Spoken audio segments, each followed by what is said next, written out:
Hi everyone, it's Bella from Brazil, and as promised last week, I wanted to share my personal life story with you in order to exemplify and inspire you to see how it's actually the small changes that lead to big transformations in life.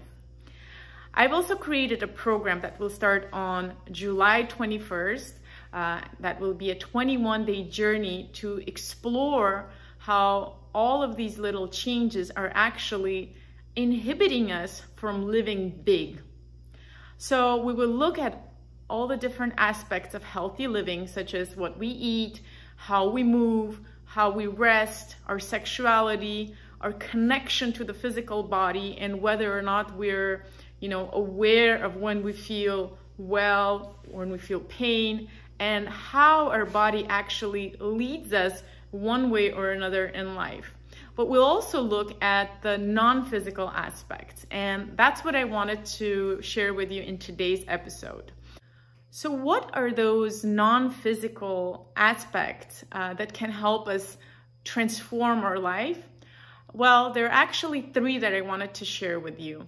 One is related to just the state of being aware and always paying attention to the people, places, environments, and messages that you receive.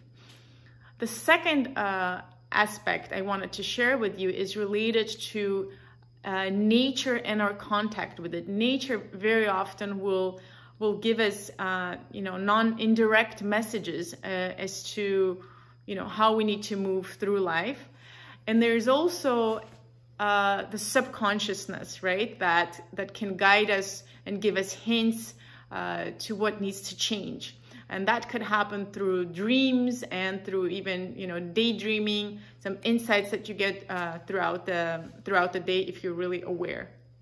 So I will show you how I did that in my life and how those small changes and being able to listen to those messages helped me transform my life in really big ways. I was really going through a difficult time in my life as a young professional. I was going through a lot of digestive issues. My health was suffering. I was not feeling well. The doctors didn't really know what was happening with me. I kept going from one doctor to another. I knew it was somehow related to my diet because I could feel it that, when I ate certain foods, I didn't feel well, but I couldn't really discover what the reason was and what the real cause of my problem was. So what happened is that 3 years went by and I had a really powerful dream one night. I woke up in the middle of the night crying, and I clearly remember the message that kind of guided me to go back to Armenia. I'm from Armenia and I was living in the United States at the time. And even though it was really inconvenient, I ended up purchasing the ticket and going to Armenia within a week's time. And I ended up spending a month in Armenia at my grandmother's house. So one of the things that happened is that she helped me by taking me to healers and offering natural remedies. She was able to help me resolve my issue, which was actually related to my diet, something we will discuss in the next episode, how food shapes our behaviors. But more importantly, I received a really important, I received a lot of love and caring from her. And sadly, when I returned, just a couple of weeks later, she passed away. So imagine if I had not listened to that message that I got in my dream. I would have not only missed the chance to see my grandma for the last time, but I probably wouldn't have recovered as easily from my health problem. So that's one of the ways that I really encourage you to tune in and listen to yourself is through your subconscious mind. Now, these messages can come either through your dreams or as insights throughout the day, but you have to be really aware and trust your intuition, not second guess yourself. Another example that I wanted to give is related to the insights that we get from nature. So if you like doing sports in nature, or just taking walks in the woods, or going to the beach, all of those forces of nature, they're constantly communicating with us, and if we're listening to them, we will always get incredible insights.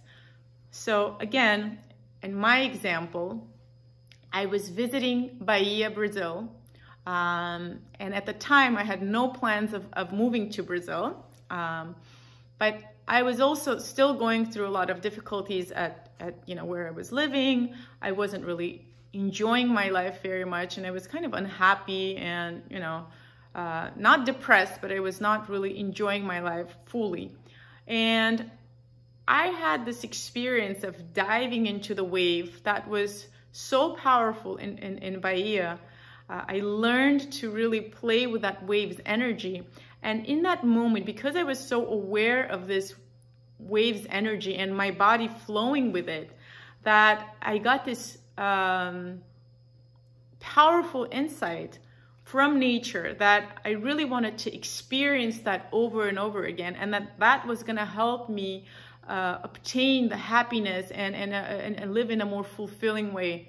So again, as irrational as it was, I ended up quitting my job and finding a position, in São Paulo, in Brazil, and I moved to Brazil. And of course, there were other things associated with that insight that I got during that moment in the connection with nature was the catalyst that helped me make the big transformation. Finally, just being always aware and sort of knowing that people and places and messages that you get are always kind of trying to guide you in the right direction. In my case, I remember clearly that I was, again, living in Washington, D.C., and one day I was sitting at a different desk because someone was placed in my office, and I ended up printing something in a different printer that I normally don't use. And right below my paper was a page that said HIV/AIDS in Brazil. And at the time, HIV/AIDS in Brazil was kind of the topic I was most interested in. So immediately I started, trying to figure out who was working on this issue. And sure enough, I found out that during that one day, there was,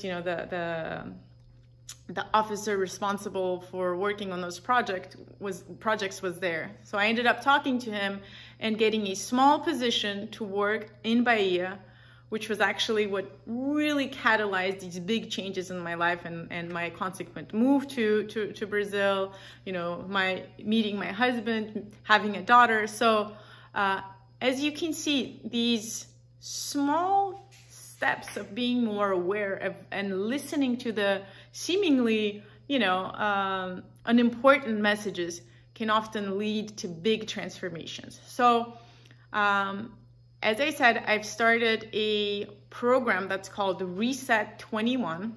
The first one will start on July 21st, and we're gonna have a 21-day transformational journey where we will look at both physical and non-physical aspects of our well-being and health.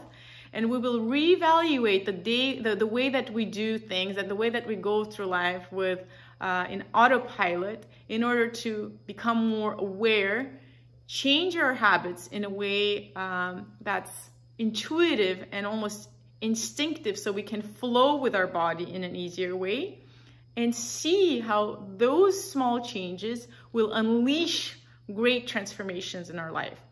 So I really hope that you can join me on July 21st.